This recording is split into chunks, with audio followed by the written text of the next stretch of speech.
In C#, as you'll be aware, reference types don't contain their actual values.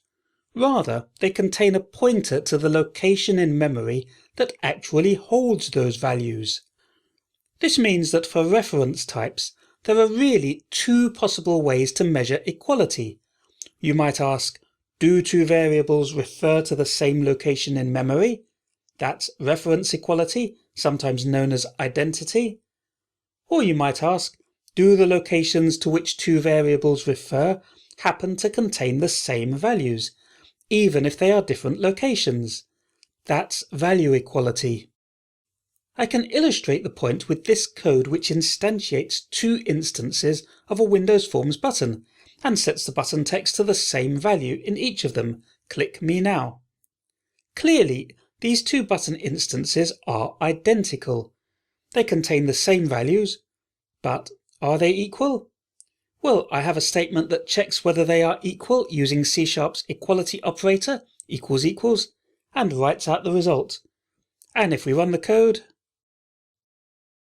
and look at the results, it says they are not equal.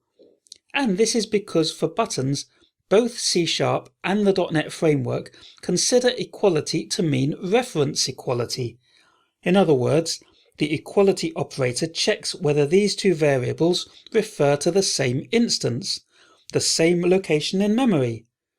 So in this example it returns false because even though the buttons are identical, they are separate instances. The variables button1 and button2 refer to different locations in memory. Reference equality is, by the way, very quick to perform, because you only need to check one thing: whether the two references hold the same address. Comparing values can be a lot slower. For example, the button class actually holds a lot of fields, and if you wanted to check whether two buttons have the same value, you'd have to check every field or property, depending how you're working, until you found one that's different.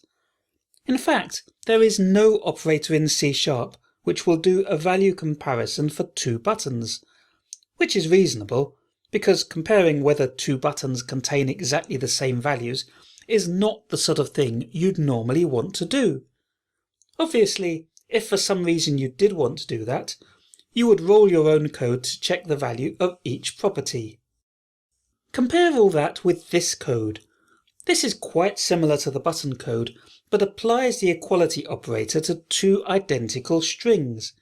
I instantiate a string called str1, and then use the string.copy method to create a copy of this string. And if I run this code, you can see that it says the two strings are equal. If the equality operator had been checking for reference equality, this program would have displayed false. And in fact, for strings, equals does value equality. It compares values. Microsoft has arranged it like that because checking whether one string contains the same value as another string is something that you would very often want to do.